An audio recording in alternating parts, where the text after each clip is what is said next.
Dobar dan, pozdravljam sve. Evo, u novoj smo 2021. godini, par dana je prošlo.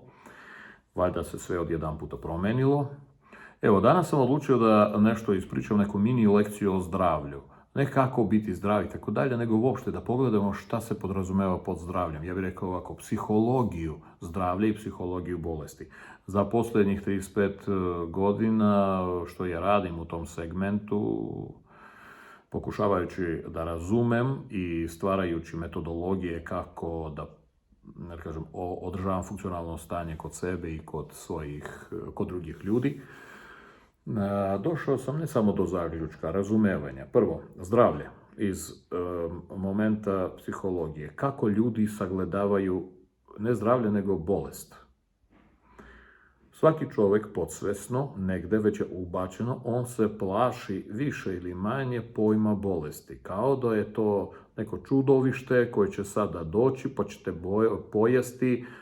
U najmanju ruku to će biti malo čudovište, u još strašnije kada je veliko čudovište kao kancer i tako dalje. Znači komplikovane stvari. I onda mi negdje ovdje u podsvesti non stop se tresemo da se ne razbolimo. Hipohondrija, znate valjda, to jedno stanje čovjeka, psihijatrijsko u nekom smislu, možda bude psihijatrijsko stanje čovjeka, kad se on non stop plaši bolesti. I onda, ovako ću reći, sve to ubačeno od strane industrije, ubačeno od strane socijalne sredine, ja bih rekao evolucije za posljednjih 150 godina. Informativno. Ako ne grešim, medicinski fakultet kod nas u Beogradu je bio osnovan 1900 ili 20 ili 23. godine, tačno se ne sjećam. Interesantno, šta su ljudi radili, na primjer, 200 godina pre toga? Kad bi bolest kao takva bila takav problem, onda ljudske rase ne bi ni postojalo danas, a oni su se razmnožavali. Kad nije bilo te klasične medicine kao što je danas, gdje nama objašnjavaju da naš spas se nalazi u hemiji. To je prvu ruku u hemiji. Ne da je to loše ili dobro, nego možda preterano je to ubačeno u našu glavu. Da, antibiotik sigurno pomaže. Sigurno. Da, lekovi donekle pomažu. Ali koliko ima smisla mi da se plašimo same bolesti? Zar organizam nema mogućnosti regeneracije? Zato što svaka ćelija se menja za neko vrijeme. Posle 7 godina, barem tako kaže nauka, sve naše ćelije su nove. Sigurno ima nekih koji ostaju, ali jedna umire, druga nastaje. Jedna umire, druga nastaje. Pa to znači organizam non stop regeneriše sam sebe. Sad, ako je to tako, zašto bismo se mi plašili bolesti i dajte da vidimo onda kako nastupa ta bolest. Psihološki svi mi mislimo da je kod mene sve u redu, ništa posebno nema, živim normalan život, odjedanputa neka bolest kuca na vrata i ona dođe, a ja nisam spreman, ja se izvinjavam i ona mene faktički inficirala. Bolest ili, opet figurativno rečeno, poremećaj nekog neutralnog zdravstvenog stanja. Vratite pažnju, ja izbegavam da preciziram zdravstveno stanje, zato što i to je diskutabilno. Šta se podrazumeva pod zdravstvenim stanjem? Da li, na primjer, evo ja sa vama da razgovaram, moj organizam sada funkcioniše 100% adekvatno nekom proseku? Sigurno ne. U mojih 300, ne znam koliko tamo ima, 350 milijardi ćelija, sada ima ćelije koji nisu zadovoljne, ćelije koji imaju demonstracije, manifestacije, druge ćelije kojima oni ne odgovaraju, pa oni se tuku između sebe. Hoću reći, to se zove evolucija ili život. Da bi ti napravio korak napred, tebi treba iritacija. Znači, pojam neki kao bolest ili poremećaj, to je forma, jedno stanje gdje svaka ćelija evoluira, adaptira se ka novim uslovima. Koliko ima smisla ljudi da se plaše bolesti? Realno nema smisla. Sad, došla je bolest ili poremećaj.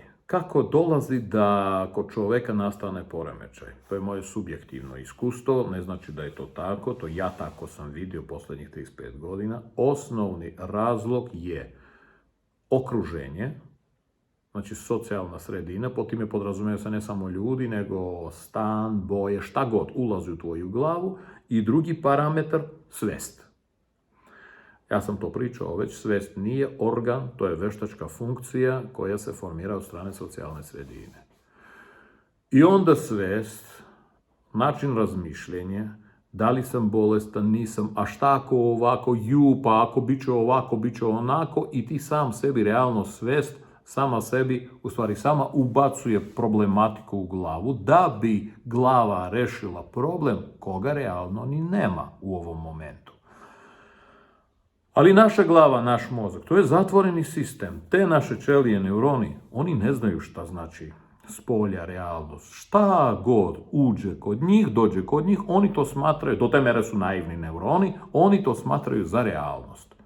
Znači, otvorio si oči, šta god ušlo u oči, za tvoj mozak to je realnost. Čak ti kažeš, ne, to je laž. I ta laž za nju je, za mozak je realnost. On to obrađuje uvijek na isti način. Mozak ne odbacuje ništa. On procesira. Svest odbacuje ili ne odbacuje.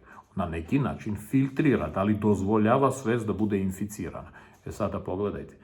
Ako kvalitet mene kao osobe zavisi od higijene moje svesti, sad sam uveo novu terminologiju, higijene moje svesti, onda znači način razmišljenja, misli koji operišu moje svesti, da li sam sada bolestan, je antihigijena. Jer kažete, da, idi proveri se. Zašto bi se ja proveravao samo zato što sam sebi ubacio sumnju? Bez, na primjer, ikakvih simptoma. Zato što komšija, na primjer, kašljao 3 puta dnevno. Pa to komšije kašlja. To ne znači da ja treba da unesem antihigijenu u svoju svijest. A ja upravo tako i radim, zato što za mene to se zove logika. Znači, ne postoji logika higijene održavanja zdravstvenog stanja svijesti, nego obrnuto. Logika antihigijene svijesti. I tako prođe jedan dan, ubacujući virus u glavu, u svijest. Drugi, treći, 10, 5 godina, 10 godina. Da sam ja, vaš organizam, ja bi se razboleo. Samo od onoga što svijest trpa sama sebi u glavu, ne održavajući higijenu, povodom zdravstvenog stanja. Prioritetna stvar, isto i kod mene i kod svakog. Higijena svijesti. Nemojte dozvoljavati da ona daje komande kao da nešto unutra ne valja. Zato što neće ni valjati. Za sada toliko. Hvala.